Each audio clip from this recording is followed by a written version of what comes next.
Hello everyone, welcome back to my YouTube channel. This is Monika और आज हम करेंगे सामाजिक विज्ञान की वर्कशीट नंबर 3 जो कि है क्लास 9 की। और आपका जो उपविषय रहेगा आपका वो है हमारा देश भारत। ठीक है, तो ये भी आपकी भूगोल की वर्कशीट है और आज की तारीख है 13 जुलाई 2021। ये सारी डिटेल्स आप अपने रजिस्टर के पृष्ठ के ऊपर लिख लेंगे। चलिए इस छोटी सी प्यारी सी वर्कशीट को स्टार्ट करते हैं।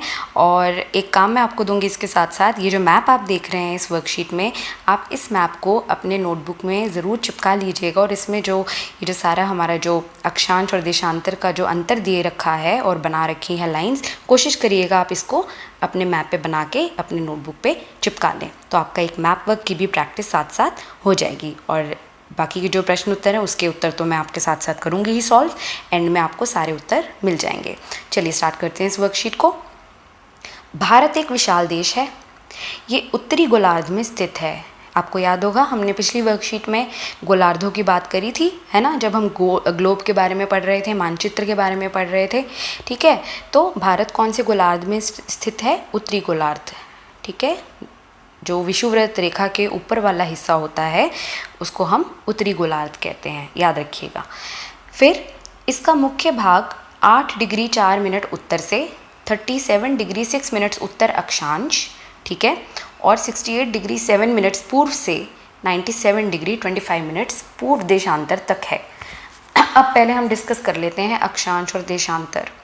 बहुत ही आसान तरीके से, हम पहले भी थोड़ा सा इसके बारे में पढ़ चुके हैं। जैसे ये विषुवत रेखा है, मैंने आपको उस दिन बताया था ना 0 डिग्री पर, और 0 डिग्री से यहाँ 90 डिग्री तक ऊपर उत्तर, और 0 डिग्री से यहाँ नीचे 90 डिग्री तक दक्षिण, है ना।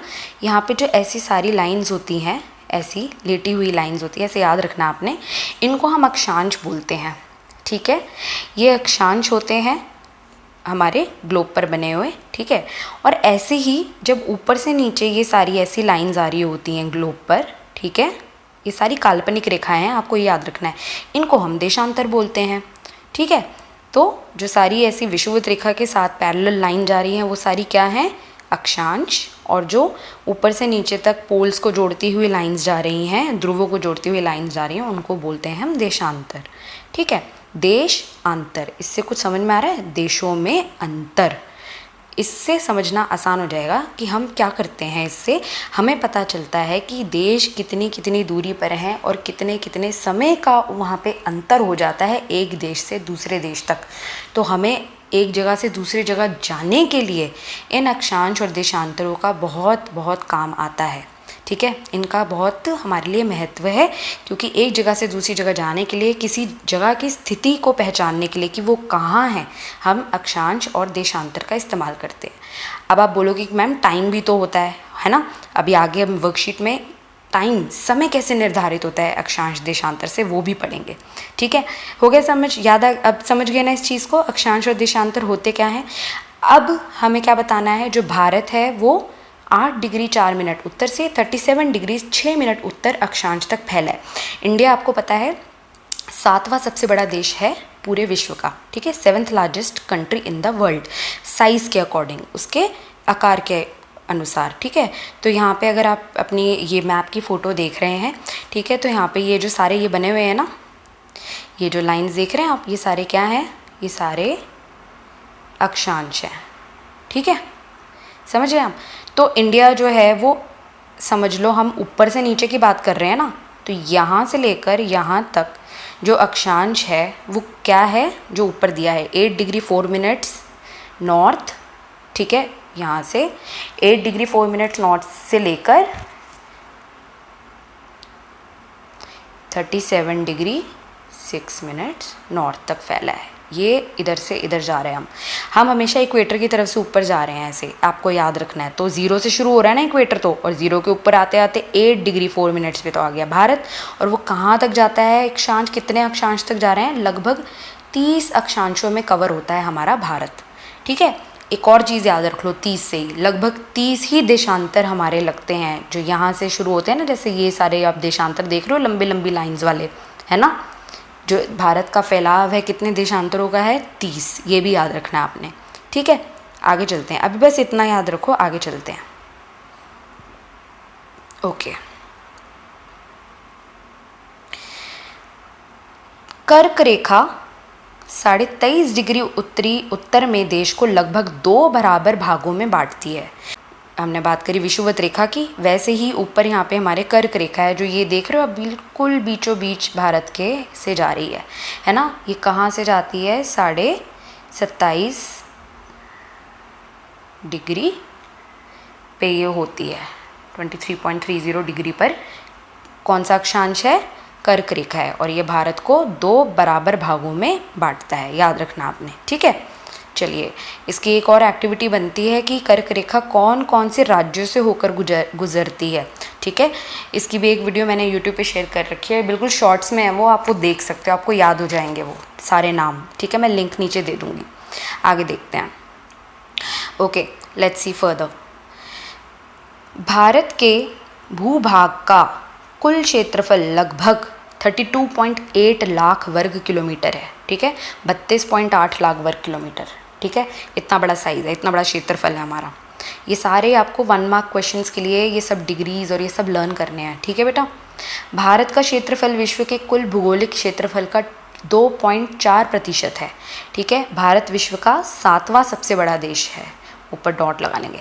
तो भारत जो है वो 7th largest country in the world है, मैं अब पहले भी आपको बता दिया मैंने, ठीक है। भारत के अक्षांश और देशांतर का जो विस्तार है लगभग 30 डिग्री का है, अभी बताया ना मैंने आपको। परंतु फिर भी पूर्व पश्चिम का विस्तार उत्तर दक्षिण के विस्तार की अपेक्षा कम प्रतीत होता है, ठीक है। अब ऐसा क्यों है? गुजरात से अरुणाचल प्रदेश के स्थानीय समय में 2 घंटे का अंतर है। मतलब एक बारी मैप पे चलते हैं और इसको समझते हैं। ये गुजरात है, सब जानते हो, है ना। और यहाँ पे ये हमारा एंड में जो यहाँ पे हमारी स्टेट आती है उत्तर पूर्वी में अरुणाचल प्रदेश है। क्या कह रहे हैं ये कि अरुणाचल प्रदेश और गुजरात के बीच में ये जो पूरी दूरी है, कितने देर का डिफरेंस आता है? समय का 2 घंटे का, 2 आवर्स का डिफरेंस आता है। ऐसा क्यों आता है? क्योंकि अभी मैंने आपको बताया कि जो भारत है, हमारी कंट्री है, वो कितने देशांतरों में बटी है? 30 देशांतरों में बटी है, ठीक है। एक चीज़ आपको याद रखनी है, मैथ्स हल्की सी मैथ्स है, समझ लेंगे तो बहुत आसान है। क्या है? सूर्य की जो किरणें होती हैं ना, इसको ऐसे मैं फिर से क्लियर करके बताती हूँ। जैसे सूर्य की किरणें होती है ना, वो एक अक्षांश से दूसरे अक्षांश में 4 मिनट में पहुँचती है, ठीक है। एक अक्षांश से दूसरे अक्षांश तक 4 मिनट में पहुंचती है, ठीक है। अब देखो भारत कितने अक्षांशों, सॉरी देशांतर, अक्षांश बोल दिया मैंने। भारत कितने देशांतरों में फैला है? 30, ठीक है। तो मतलब इस वाले देशांतर से इस वाले देशांतर तक जाने में सूर्य को कितना टाइम लगेगा? सूर्य की रोशनी को ये बता सकता है कोई? इजी वे में कैलकुलेट करें। एक से दूसरे अक्षांश में जाने में दूसरे देशांतर में जाने में 4 मिनट, है ना। तो 30 में जाने में कितने लगेंगे? 30 × 4 कर लें तो कितना आता है? 120 मिनट। और 120 मिनट घंटों में कितने होते हैं? 2 आवर्स। सिंपल। इसीलिए गुजरात और अरुणाचल प्रदेश के बीच में 2 घंटे का अंतर आता है, ठीक है। हमारे देश के जो इतना विस्तार है उस वजह से उसका जो देशांतरीय विस्तार है वो बहुत ज़्यादा है, और उस वजह से 2 घंटे का अंतर आता है समय में अरुणाचल प्रदेश और गुजरात में। लेकिन उस समय जो है हमारा जो होता है वो अलग तो नहीं होता। मैं अगर गुजरात में हूँ और आप अरुणाचल प्रदेश में हो, आप अगर मुझसे टाइम पूछोगे, कभी मुझसे मैसेज करके या फ़ोन करोगे, हम एक ही समय में बात कर सकते हैं। ऐसा क्यों होता है? ऐसा इसलिए होता है क्योंकि ये देखो 82 डिग्री 30 मिनट्स पूर्व देशांतर रेखा को भारत की मानक यमोत्तर माना गया है, ठीक है। मानक मतलब स्टैंडर्ड, जैसे होता है ना कि एक मानक वेट ले लिया कि इतना होगा, ठीक है। तो वैसे हमने मानक अपना एक याम्योत्तर ले लिया। याम्योत्तर यही होते हैं जो देशांतर को याम्योत्तर बोलते हैं, जैसे मेरिडियन। तो ये जो है हमारे, ये देखो ये जो डॉटेड लाइन दिख रही है आपको, ये जा रही है, ये भारत के बीचों बीच जा रही है। अब आप बोलोगे मैम बीच में तो है नहीं, बीच तो ये होना चाहिए, लेकिन बीच ये नहीं है। क्यों? क्योंकि अब भारत का देखोगे नक्शा जो है वो अरुणाचल प्रदेश जो उत्तर पूर्व है वो अलग से ही हमारा फैला हुआ है, तो इसलिए इसका हाफ जो है भारत का वो यहाँ होता है। कहाँ होता है? 82 डिग्री 30 मिनट्स पूर्व देशांतर पे आधा होता है, ये याद रखना आपने, ठीक है। इसको हमने क्या लिया है अपना मानक यमयोत्तर। मतलब जब यहाँ पर हमने ये, और ये कहाँ से पास होता है? उत्तर प्रदेश के मिर्ज़ापुर से गुजरती है ये जो देशांतर है, ये यामी-उत्तर, ठीक है। हमने यहाँ की जो समय है और यहाँ का समय एक करने के लिए और पूरे भारत का समय एक समय करने के लिए कि कभी भी किसी को कन्फ्यूजन ना हो, हमने इसको अपना मानक यामी-उत्तर चुना है। कैसे चुना कि जब यहाँ पर उत्तर प्रदेश के मिर्ज़ापुर में 12 बजे 12 PM बजे हमने सारी कंट्री की जो घड़ियाँ हैं उसको 12 PM यानी 12 PM के टाइम पर सेट कर दिया है। तो अब जैसे जैसे यहाँ पे टाइम चलता है वैसे ही पूरी हमारे देश में टाइम चलता है।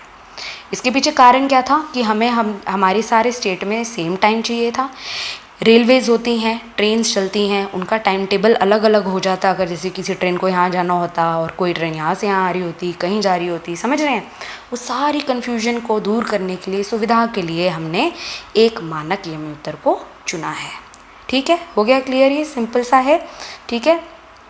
इतना याद रखेंगे। फिर से रिपीट कर रही हूँ, एक देशांतर से दूसरे देशांतर जाने में सूर्य को की रोशनी को लगते हैं 4 मिनट। भारत 30 देशांतरों में बटा है, इसलिए अरुणाचल प्रदेश से गुजरात तक पहुंचने में सूर्य की रोशनी को लगते हैं 2 घंटे, ठीक है। और उसको हमने एक समय करने के लिए भारत में 82 डिग्री 30 मिनट्स पूर्व देशांतर को अपना मानक यामी-उत्तर चुना है। बस 3 बातें हैं, याद रखनी है आपने। हो गया।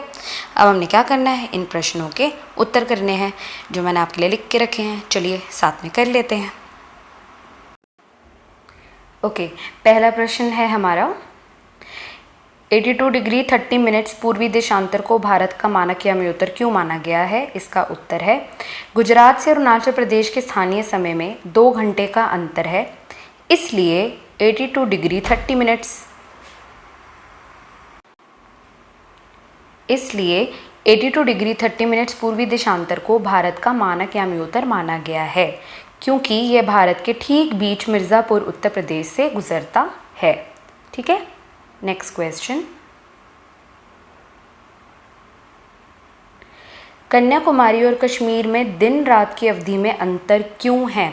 अब अगर ये मैप ऑफ इंडिया है, वैसे मैं आपको समझा चुकी हूँ पहले, फिर भी थोड़ा सा बता देती हूँ। ऊपर यहाँ पे जम्मू कश्मीर अगर माने, नीचे यहाँ पे कन्याकुमारी माने, तो इनके बीच में कितने अक्षांशों का अंतर है? 30 अक्षांशों का, ठीक है। और जैसे जैसे हम उत्तर की ओर जाते रहते हैं, दक्षिण से उत्तर की ओर जाते हैं, एक अक्षांश से दूसरे अक्षांश, दिन और रात की अवधि पर असर पड़ता है। इसलिए कन्याकुमारी जो कि दक्षिण में है और कश्मीर जो उत्तर में है, उनके बीच 30 अक्षांशों का अंतर है। ठीक है, तो आपको याद रखना है कि अक्षांश का प्रभाव दक्षिण से उत्तर की ओर दिन और रात की अवधि पर पड़ता है। नेक्स्ट प्रश्न 3, सूर्य उदय अरुणाचल प्रदेश के पूर्वी भाग में गुजरात के पश्चिमी भाग की अपेक्षा 2 घंटे पहले होता है, जबकि दोनों राज्यों में घड़ी एक ही समय दर्शाती है। स्पष्ट कीजिए। ये मैं आपको बहुत अच्छी तरह समझा चुकी हूँ जब मैं वर्कशीट समझा रही थी।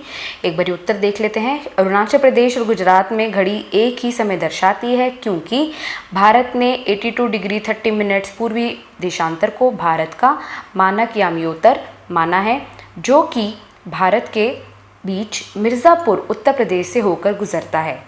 पूरे भारत का जो समय है वो इस यामी-उत्तर के समय से निर्धारित किया जाता है। ठीक है, तो मैं आपको बता चुकी हूँ, जब सन बिल्कुल सर पे होता है इधर मिर्ज़ापुर में, मतलब कि जब 12 बजते हैं, नून टाइम होता है जब दोपहर, उसी समय से हमने अपने पूरे भारत की घड़ियों को उस समय से निर्धारित कर दिया है, और तभी हम सबकी जो घड़ियाँ हैं पूरे देश में वो एक ही समय पर चलती है इस मानक यामी-उत्तर के मुताबिक। ठीक है, नेक्स्ट, भारत के मानचित्र की सहायता से निम्न प्रश्नों के उत्तर देने हैं। ये MCQ क्वेश्चन है कुछ, इसके उत्तर मैंने सिर्फ उत्तर लिखे हैं प्रश्न के साथ। कर्क रेखा किस राज्य से नहीं गुजरती? उड़ीसा से नहीं गुजरती है। नेक्स्ट, भारत का सबसे पूर्वी देशांतर कौन सा है? इसका उत्तर है 97 डिग्री 25 मिनट्स पूर्व, ये सबसे पूर्वी देशांतर है। ठीक है, लास्ट क्वेश्चन है, अपने राज्य का विस्तार अक्षांश और देशांतर में ज्ञात कीजिए। तो हम बात करेंगे दिल्ली की, और दिल्ली का जो अक्षांश का विस्तार है वो है 28 डिग्री 37 मिनट्स उत्तर से लेकर 28 डिग्री 61 डिग्री मिनट्स कर लेंगे इसको उत्तर। ठीक है, और देशांतर का विस्तार है 77 डिग्री 14 मिनट्स पूर्व से 77 डिग्री 23 मिनट्स पूर्व। ठीक है, तो ये हो गया हमारा अक्षांश का विस्तार, ये हो गया हमारा देशांतर का विस्तार। ठीक है, इतने से इतने देशांतर तक और इतने से इतने अक्षांश तक दिल्ली राज्य है, राज्य यूनियन टेरिटरी है। ठीक है, तो ये थी आपके आज की वर्कशीट। आई होप आपको समझ में आई होगी। कोई भी डाउट या क्वेश्चन हो नीचे आप लिख सकते हैं कमेंट्स में, I will try to answer them. और अपना नाम ज़रूर लिखिएगा। और जो मैंने आपसे क्वेश्चन पूछा है कि कर्क रेखा कौन कौन से राज्यों से होकर गुजरती है, वही आपका आज का होमवर्क है। Okay, I will see you next time. Bye bye, take care of yourself.